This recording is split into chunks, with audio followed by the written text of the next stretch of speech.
El arte es un accesorio para la vida, ¿no? Y la vida es lo importante. En la medida de que arropemos nosotros como universidad, ustedes como gremio, a estos estudiantes, iremos creciendo, ¿no? Y todo esto funcionará de una mejor forma.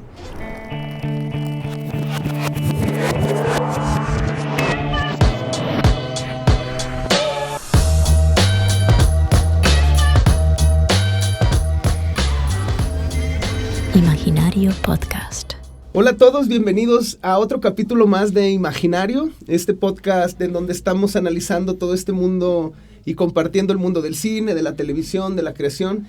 Y hoy tenemos un invitado que les voy a platicar un poquito. Él es maestro en comunicación por la Universidad Nacional Autónoma de México. Actualmente tiene a su cargo la coordinación de cinematografía de la Universidad Autónoma de Querétaro.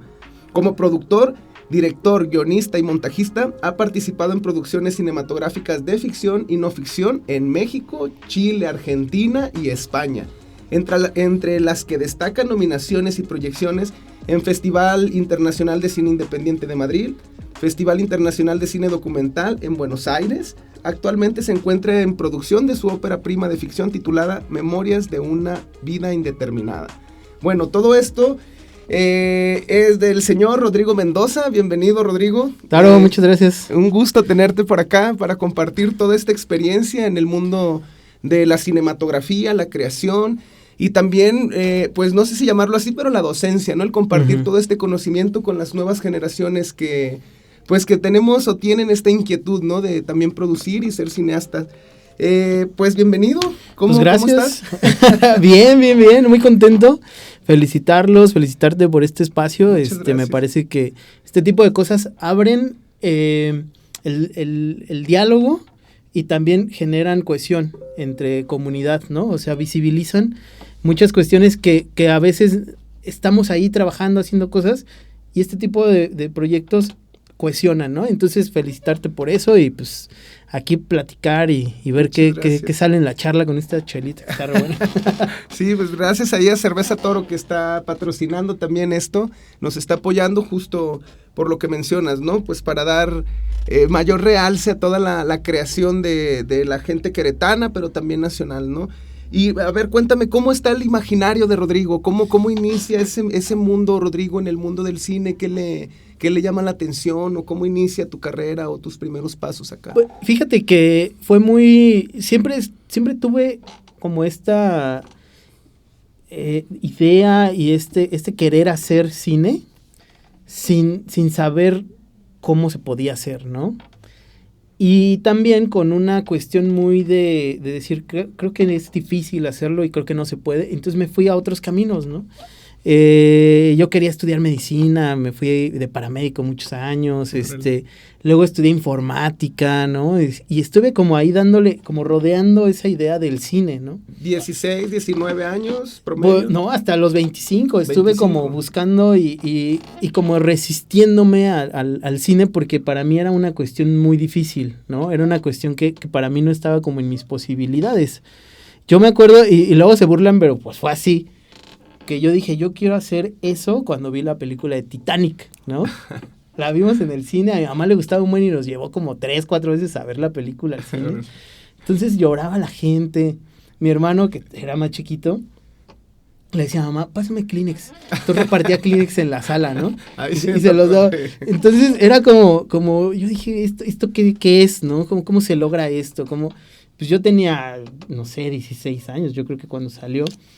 Entonces, en la charla con mi mamá le decía, bueno, ¿y qué necesito para hacer eso, no? Y me decían, pues es que es muy difícil, es para gente que tiene dinero. Entonces me lo pintó muy difícil, ¿no? ¿Qué te llamó la atención específicamente de eso que viste? ¿Que la gente llorara, las tomas? Sí, las reacciones de la gente.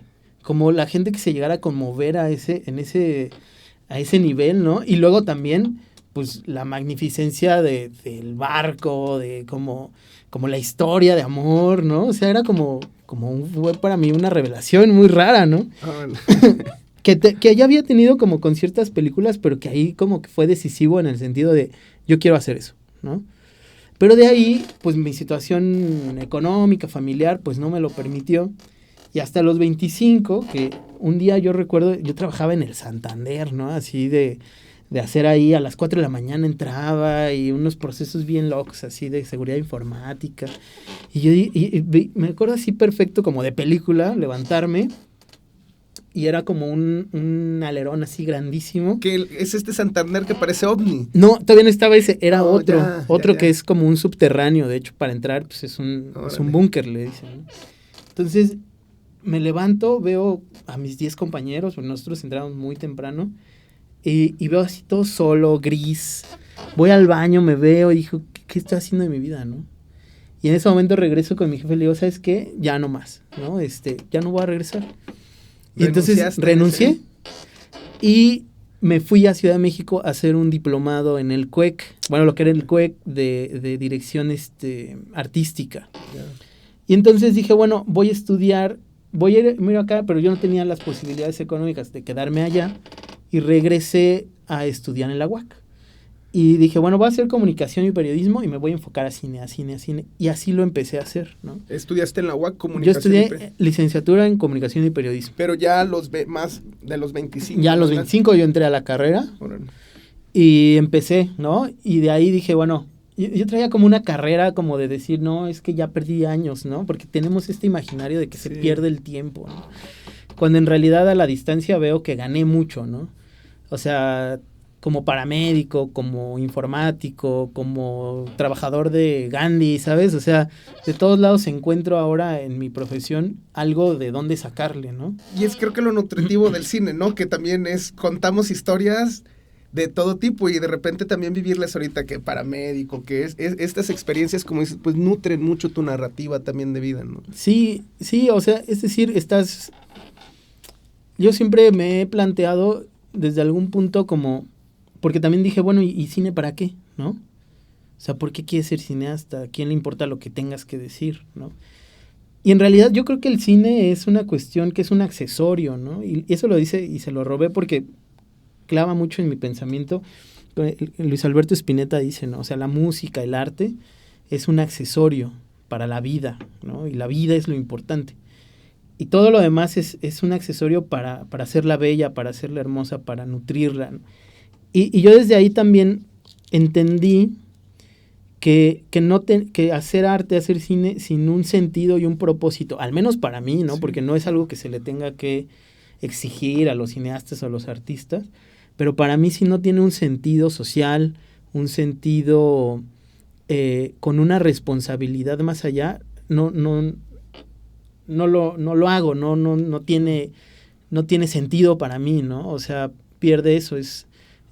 Yo sí creo que el arte nos sana, yo sí creo que el arte nos une, yo sí creo que el arte va mucho más allá de eso, y el cine igual, ¿no? Entonces, creo que justo ahí es en donde yo entendí que el hacer cine no iba ligado a buscar una cuestión económica, una cuestión de estatus, una cuestión, ¿sabes? Sino más bien como a buscar una forma en la cual yo podía generar algo para mí y para mi alrededor, ¿no? Yeah. No pensándolo en grandes términos, sino para aquí, en chiquito, los que estamos aquí. ¿Y sientes que este pensamiento que nos compartes, lo has logrado en tus proyectos? ¿Qué proyectos has realizado en este tiempo que plasmen este pensamiento que nos compartes? Pues mira, yo creo que siempre hay cosas por cumplir, siempre hay metas, siempre hay lugares a donde ir y explorar, ¿no? Y más bien el camino en donde yo he transitado el cine, que ha sido desde la producción, desde la docencia, desde las cuestiones de investigación, ¿no? Sí me han permitido hacerlo. O sea, por ejemplo, yo en la maestría, que justo fue donde tuve como más donde se me impuso más como, ¿para qué estás haciendo cine? ¿No? ¿Para qué quieres hacer cine? Entonces yo encontré que, con muchas cuestiones que trabajé a la par de que estudiaba comunicación, me di cuenta que había cosas que, por ejemplo, con los jóvenes había que entrarle a ver qué estaba pasando con ellos, ¿no? Yo trabajé en muchas colonias conflictivas aquí en Querétaro, conflictivas en el sentido de altos índices de violencia y delincuencia, y con jóvenes de ahí que ni siquiera eran conscientes de la violencia a la que eran expuestos, ¿no? Entonces, a partir de ahí yo dije, bueno, ¿por qué no el cine utilizarlo para visibilizar esas violencias, ¿no? Ya si hay un proceso de prevención o lo que sea, ya eso es otra cosa, pero sí esta parte de buscar eso, ¿no? Entonces, hicimos ahí algunos proyectos aquí en Madrid, también tuve la oportunidad de hacer proyectos de intervención social utilizando el cine, ¿no? En donde ellos mismos hacen sus propias películas, ¿no? Es un proceso más guiado, es un proceso más fuera como de muchas lógicas, ¿no? Y luego de ahí dije, bueno, ahora necesitamos también hacer producción que tenga que ver con esto, ¿no? Con los temas que queremos contar, con los temas... Por ahí hay una frase que antes yo usaba que ahora ya no me gusta, que es como los temas que merecen ser contados, ¿no? Yeah. Bueno, ¿quiénes somos para decir qué merece y qué merece no ser contado, ¿no? Pero sí esos temas que socialmente nos involucran, ¿no? Entonces, por ahí sí empezamos a trabajar eso y cuando hay proyectos en los que nosotros participamos como productores, coproductores, siempre buscamos que tengan esa vena, ¿no? Esa idea de enunciar algo, ¿no? Yo creo que el cine enuncia. Yeah. Y lo que pasa después ya no está en nosotros, ¿no? Okay. ¿Qué es entonces tu creación o las obras que tú has realizado donde participas, donde más te identificas es que tengan un sentido político social, digámoslo así, o con una temática socialmente, o que haya una problemática social en ello, o no necesariamente? No, sí, o sea, está totalmente atravesado por eso, ¿no? Ya, eso te mueve, te inspira. Sí, claro, sí. Y hay muchos proyectos que no hemos entrado, que no le he entrado por lo mismo, ¿no? Porque digo, ¿qué quiero decir con esto? O sea, no me siento identificado y por lo tanto no creo que aporte como el 100% de mi capacidad para esto, ¿no? Ya. Oye, en este periodo, en este transcurso de desarrollo que tú iniciaste, viste el cine, viste Titanic, has participado en muchos proyectos y demás, estos primeros proyectos, ¿en dónde se desarrolló Rodrigo en sus inicios? ¿Más en la cámara, en la tramoya, o directamente dijiste quiero dirigir? ¿Por dónde empezó tu camino hasta llegar? Hoy ya eres director, ¿no?, de tus piezas. Entonces, ¿cómo fue ese camino hasta llegar a dirigir o dirigiste tus primeros? ¿Cómo fue? Pues fíjate que los primeros ejercicios que hacíamos era con un amigo que pues, un gran amigo Marcial de hace muchos años y que los dos decíamos, es que vamos a hacer cine, ¿no? Y entonces hacíamos como cortitos así de que una tarde y nos juntábamos y hacíamos un corto, ¿no? Saludcita, ¿eh? Está bueno, salud. Saludcita. Y así nos íbamos, ¿no? Pero eso era como un ejercicio nada más de la juventud. Después de eso... ¿Esos ejercicios fueron piezas terminadas? ¿Se pueden...? Sí, están por ahí en algún YouTube. Los tienes ocultos. Ya. No están públicos, pero no, algún día los publicaremos. Ya. Y luego vino un primer acercamiento ya a una cuestión mucho más profesional. Yo tengo un mentor que, bueno, ya no está con nosotros, Martín Aguirre, que yo tenía 21 años. Él era gestor cultural en Guanajuato y una gran persona. Y me dijo, oye, ¿por qué no te produzco un cortometraje y te animas a dirigir? ¿no? Y yo, órale, así como, va. Y entonces escribí, ¿no? Escribí el cortometraje, Demetrio se llama.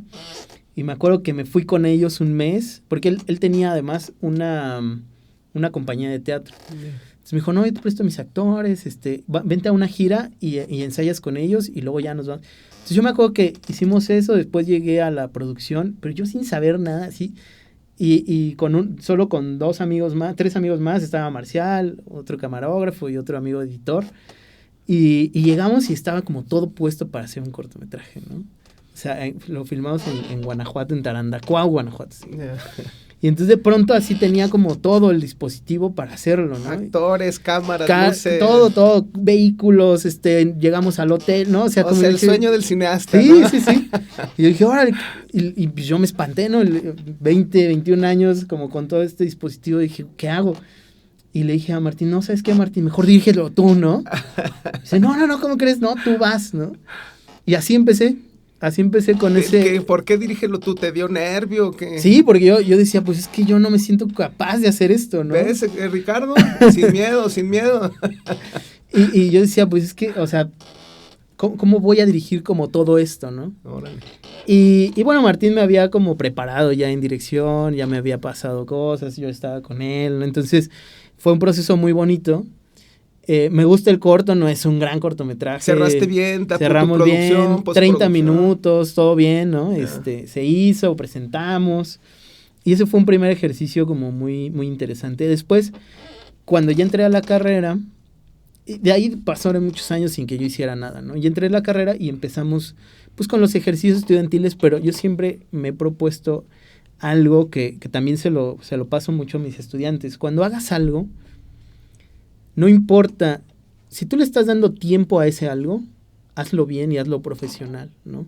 No importa si es una cuestión de un cortometraje de la escuela.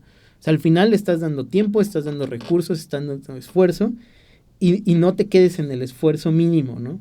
Entonces, nuestros proyectos en la escuela los hacíamos bien, o sea, los trabajábamos mucho, ¿no? Una duda, ¿Chev estudió con ustedes? Chev no es de mi generación, aunque sí se vea medio viejo. Solo es un chascarrillo. No, me gusta molestar a Chev. No, pues el Chev también ya pasó por ahí. Y empezamos a hacer eso, ¿no? Y luego ya después yo me fui tuve la oportunidad de hacer una movilidad a la Complutense de Madrid. Estuve allá como 7, 8 meses y me metí. Estando en la carrera. Estando en la carrera. Y entonces, igual en la misma idea de decir, bueno, voy allá y está chido estudiar, pero ¿qué más puedo encontrar, no? Me metí a una plataforma que era una productora de la misma universidad que les hacía documental a el Museo del Prado, al Reina Sofía, a la Deutsche Welle, como todos estos, como muchas cosas que eran de ciencia, cuestiones de turismo, de arte. Ellos les producían los documentales a ellos. Entonces yo vi que existía, yo fui y les dije, oigan, yo quiero estar aquí. No, pero es que no hay dinero, no te podemos. No importa, o sea, yo quiero venir a aprender. Entonces me tocó estar como editor junior, ¿no? Entonces ya hacía calificación de material, pero a mí me sirvió mucho en dos cosas. Uno, en ver como un flujo de proceso de una productora internacional a ese nivel, aprender de ese flujo de trabajo y replicarlo después, porque tenían también un sistema muy interesante con becarios, ¿no? Con practicantes, etcétera, y eso lo repliqué después en la universidad, y de hecho ese modelo fue lo que a mí me permitió empezar a trabajar en la universidad, porque yo llegué con un proyecto, con un modelo para poder empezar a echar a andar TV UAC, en donde fui jefe de información 5 años, jefe de producción 5 años. Entonces, un poco así fue mi desarrollo. Y ya en TV UAC empecé entre que hacíamos tele y empezábamos a hacer cortometrajes y cosas así. Okay, pero no se visualizaba para nada en ese tiempo el cine en la universidad, ¿o sí? Ya había medio... Pues mira, y trabaja conmigo Rafael Denis. Él tuvo un taller que era el taller libre de cine en la universidad. Pues yo con él hace, como el otro estaba echando cuentas, como 18 años empecé a hacer también cursos de cine, ¿no? Yeah. Con el Rafa, que ahora trabaja en la coordinación, estamos trabajando juntos. Entonces ahí él ya había empezado a hacer, otro profe que Lara Obando también ya había empezado como más desde la parte teórica, ¿no? O sea, había ya esfuerzos ahí, pero justo es hasta que empieza TV UAC, luego se da una concesión de medios en donde se crea el sistema y empieza cinematografía. Cinematografía UAC. UAC, ajá. Okay. Que eso, la verdad es que no querían, o sea, decían, no, aquí es el sistema de radio y televisión. Y yo insistía así, no, es que tiene que ser cine.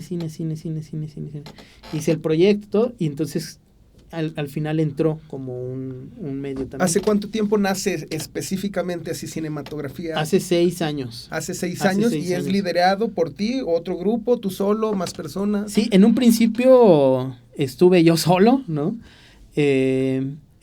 Y que fue como cuando se hizo como lo de la concesión. Entonces se estableció un proyecto de trabajo a corto, mediano y largo plazo.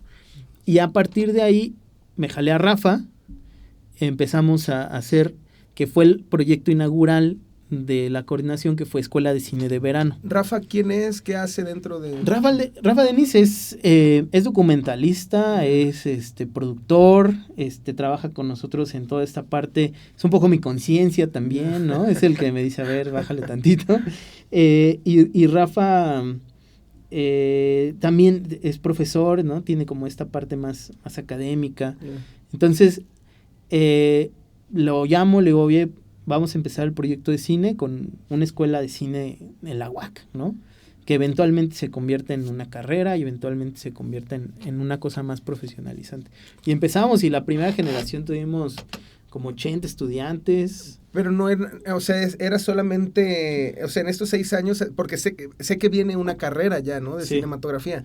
¿Qué ha sido entonces en estos 6 años? ¿Son talleres? Bueno, la coordinación, a partir de que empezamos con Escuela de Cine de Verano, nos sirvió mucho para demostrar que era importante tener un área en la universidad dedicada al cine, ¿no? Yeah. ¿Por qué? Porque ofrecimos cursos y llegó muchísima gente.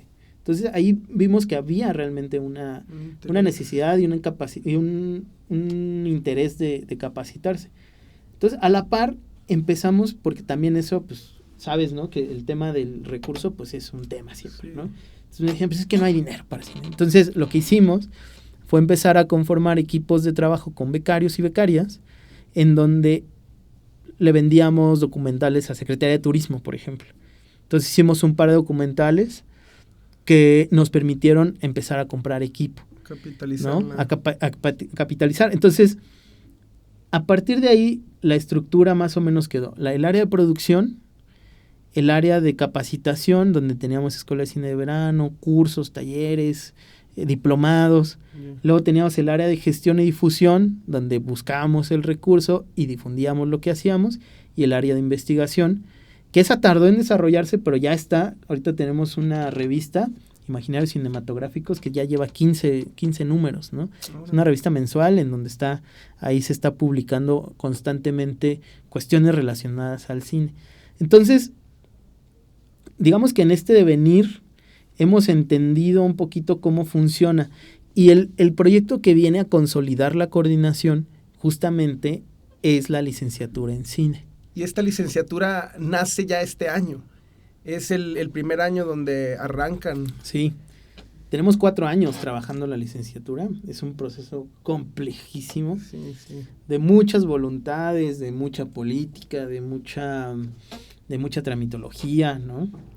Pero logramos en noviembre que se aprobara por el Consejo Universitario, y pues ahora justo estamos por convocar y empezar el proceso de ingreso. Sí, porque fue una notición, digo, porque lo vimos en varios medios, en diferentes, medios, internet y demás, ¿no? Que se abría la carrera, y yo creo que también la expresión de se alborotó el gallinero, es que yo creo que muchos interesados también lo ven como una gran oportunidad de tener acceso a este conocimiento de una forma, digamos, mucho más accesible en cuestión económica y demás, ¿no?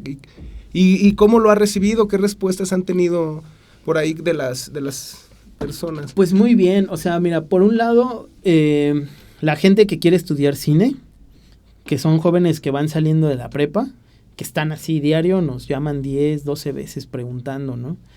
Por otro lado, también gente que ya está haciendo cine, que ya está como involucrado en los proyectos cinematográficos, audiovisuales, que también están viendo como una oportunidad de profesionalización. Yeah. Y por otro lado también, pues el mismo gremio, ¿no? La gente que, como tú, tiene productoras, que está trabajando, porque sabemos que esto va a generar un círculo virtuoso, sí, claro, en donde vamos a empezar a generar más, sin que esto, y bueno, eso es ya muy personal, dejemos de lado como ciertos valores que nos han caracterizado como movimiento cinematográfico, ¿no? Yo creo que sí hay ciertos valores que se distinguen de algunos otros, particularmente Ciudad de México, ¿no? En el que sí me parece que todavía hay ese compañerismo y ese escuchar al otro y ese querer colaborar, que eso creo que como movimiento, siempre digo que somos un movimiento cinematográfico en Querétaro, que eventualmente puede ser una industria, pero tenemos que reconocernos como lo que somos, claro, para poder llegar a otro punto, ¿no? Y así es, digo, en estas, lo que nos ha permitido también, a mí me preguntaban, ¿por qué hacer el podcast? No, tú lo mencionabas también al principio, ¿no? Cómo nos enriquece escucharnos unos a otros, porque al final, digamos, si lo ponemos en el término del cristianismo, todos tenemos un Dios, que en este caso sería el cine, y que amamos y que queremos desarrollarnos y estar en él. Todos tenemos ese mismo pensamiento. En el otro caso es de ser buenas personas y buenos samaritanos. Y acá es pues tener una industria consolidada en donde se nos pueda pagar o vivir de esto profesionalmente, ¿no? Claro. Generando una industria acá. Creo que el pensamiento colectivo es similar, pero ahora lo complicado viene esto, ¿no? Es cómo unir todas esas piezas que ya hay. Por ejemplo, del lado de Cinematografía UAC, de su lado, pues está haciendo esto, luego está la cofradía, y luego llega Canacine, y están las productoras también queriéndose echar la mano, porque sí somos competencia en lo comercial, pero al hacer cine es, puta, ¿de dónde me agarro? Sí, ¿a quién le pido apoyo? Entonces, se siente, ¿no? ese discurso, pero ahora ya en la práctica, la praxis, pues ahí es donde viene el gran reto de todos, ¿no? ¿Cómo sumarnos a esto? O cómo invita Cinematografía UAC a sumar a todas estas personas, personalidades, grupos. ¿Qué plan tienen en ello? Sí, yo creo que la universidad en general ha sido un elemento muy importante de cohesión social en general, ¿no? La universidad es un referente a nivel estatal de las pocas instituciones que tienen realmente, que generan confianza en la gente, ¿no? Y que además, por su misma naturaleza, pues es muy noble en ese sentido, ¿no? En la profesionalización de estudiantes, en general, no solo de cine, ¿no? Y yo creo que en ese sentido, esa confianza que genera la universidad tendrá que permearse hacia los estudiantes, ¿no? Y yo te decía, ¿no? Cuando hablábamos para este podcast, yo decía, pues hay que platicar porque necesitamos que estos estudiantes estén cobijados y arropados por todos, ¿no? ¿Por qué? Porque en la medida de que estos estudiantes tengan acceso a este tipo de proyectos, a los proyectos cinematográficos, a los proyectos comerciales, porque no solo estamos hablando de un cineasta de culto, ¿no? De autor, sino un cineasta que sepa hacer de todo, porque la competencia está feroz, ¿no? Sí. Entonces, en la medida de que arropemos nosotros como universidad, ustedes como gremio, a estos estudiantes, iremos creciendo, ¿no? Y todo esto funcionará de una mejor forma. Y también entender y hacerles entender a los estudiantes que las cuestiones, que el estudiar cine no les va a dar todo, ¿no? Les va a dar ciertas herramientas y a lo mejor te ahorras unos pasos. Pero el estudiar cine te da una responsabilidad de tú también generar proyectos y tú también generar oportunidades, ¿no? Al final, decíamos, o sea, vamos a aceptar 15 personas. Esas 15 personas tienen que tener esta conciencia clara y dicen, cuestiona tu privilegio, bueno, sí, y ahora que me lo cuestiono, ¿qué hago con esos privilegios, no? Y justo tiene que ver con la idea de cómo yo retribuyo eso, ¿no? No solo a mi persona, que es importante como un desarrollo personal, sino también al gremio y a la sociedad en general, ¿no? ¿De qué manera? Y eso es algo que pues, tenemos que ir aprendiendo conforme vayan saliendo las generaciones.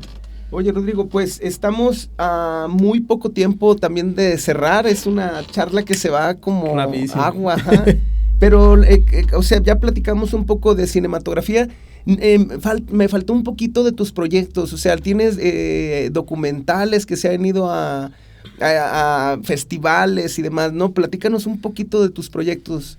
Pues mira, en ese devenir me convertí en productor, ¿no? Y en director de documentales que muchos eran como por encargo, ¿no? Yeah. Yo decía, bueno, pues vamos a venderles yo lo dirijo para tener como ese... Tú sabes cómo es trabajar con los clientes, ¿no? Sí. Pero por ahí yo creo que empieza... hay un par de proyectos que a mí me emocionan mucho y me gustan mucho por lo que implican, en donde uno justamente, el chef que está por acá participó, que es Mañana el Fuego, que es un documental que dirigí en 2019. Fuimos en medio del estallido social en Chile. Yo tengo cercanía con ese país, de alguna forma da para mucho esa charla, pero vi que estaba sucediendo esto, ¿no? Y yo sabía que ahí estaba sucediendo algo que iba a tener repercusiones a nivel Latinoamérica y a nivel internacional, por las características del proceso que se estaba viviendo, lo que se pedía, un cambio de constitución. ¿De qué trata el documental? Este documental trata sobre el estallido social que se dio en Chile, en donde se pedía un cambio de constitución, ¿no? Entonces hubo manifestaciones muy grandes Y en particular abordamos el papel de la música ahí, de cómo las y los músicos empezaron a hacer como que estas manifestaciones fueran creciendo también, y cómo la música en la historia chilena ha tenido un papel muy importante en el sentido, digamos, de crítica social, sí, ¿no? Claro. Entonces, y con ese pues nos ha ido muy bien, nos fuimos a muchos festivales, nos fuimos a presentar allá, etcétera. Luego tuvimos Querétaro Tierra Viva. Querétaro Tierra Viva es un documental que hicimos, un documental experimental en realidad, que se hizo con mucho respeto, que se hizo como pidiéndoles permiso a la gente de estas comunidades, que retrata 7 danzas tradicionales queretanas, que muchas de ellas están pues a punto de desaparecer, ¿no? Yeah. Y nuestro propósito no es el rescatarlas, no es el dar voz, no, para nada, sino más bien es como retratar y representar la magnificencia de estas danzas, ¿no? Porque de hecho lo que se hace es justo respetar como la tradición tal cual, los pasos, la vestimenta que se tiene de estas danzas, y se lleva como a este proyecto audiovisual en donde hay una cuestión experimental pues importante, ¿no? En el sentido de cómo se plantean, y también una mezcla con lo contemporáneo, ¿no? Que también creo que hay siempre esas tensiones, ¿no? En comunidades. Tengo muchos años trabajando en comunidades, yendo a comunidades, y siempre hay una tensión entre lo moderno y la tradición, y la migración y el estar ahí, ¿no? Y siempre hay como un diálogo que buscamos que esta película lo tuviera. Y a partir de ahí, bueno, pues también estuve como coproductor en Sara, Amor y Revolución, una película sobre la esposa de Francisco Madero, Sara Pérez Romero, ¿no? Queretana, que tuvo importancia en la revolución. Y ahora pues empiezo con mi proyecto, me decido por fin, después de años, a trabajar pues ya mi ópera prima de ficción, Memorias de una vida indeterminada, que acabamos de terminar de filmar. Ah, ya está filmada. Ya. Filmamos 26 días, ahora entre noviembre y diciembre. Órale. Muchas felicidades. Gracias. Y estos proyectos ya los podemos ver, la gente puede ahí accesar a ver, ahí para poner la liga. Fíjate que te voy a dar aquí una premisa, porque la universidad acaba de contratar, bueno, acabamos de realizar el proyecto Querétaro Filmoteca Digital. Okay. Querétaro Filmoteca Digital es una plataforma de streaming en donde tú vas a poder ver 3 selecciones. La primera, una selección de los cortos, medios y largometrajes de la universidad que se ha producido en estos últimos años. Luego, una selección de cine de ficción queretano en general y una selección de cine documental queretano. Okay. Es decir, es como una especie de filming latino, en donde tú puedes entrar, es totalmente gratuito y estamos ya a punto de sacarlo. Órale, qué interesante. Pues mira, realmente el tiempo es corto y los temas muchísimos. Lo que queríamos justamente es pues conocer tu trabajo, qué están haciendo en cinematografía. Posterior creo que tendremos oportunidad de platicar mucho más profundo de tus proyectos. Por aquí les dejaremos las redes sociales, les dejaremos en donde pueden ver el trabajo también de Rodrigo. Claro.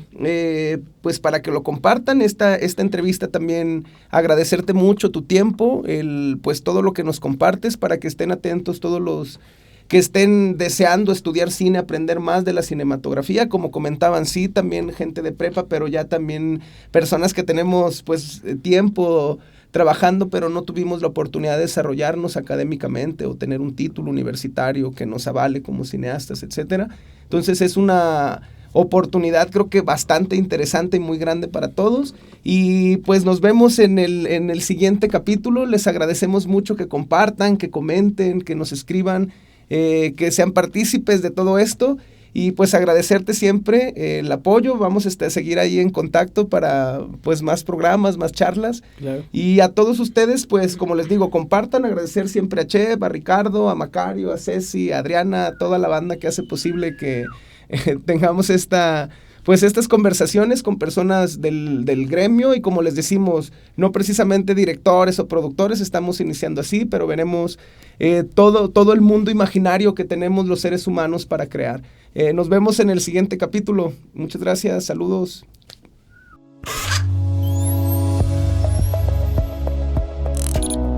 Imaginario Podcast.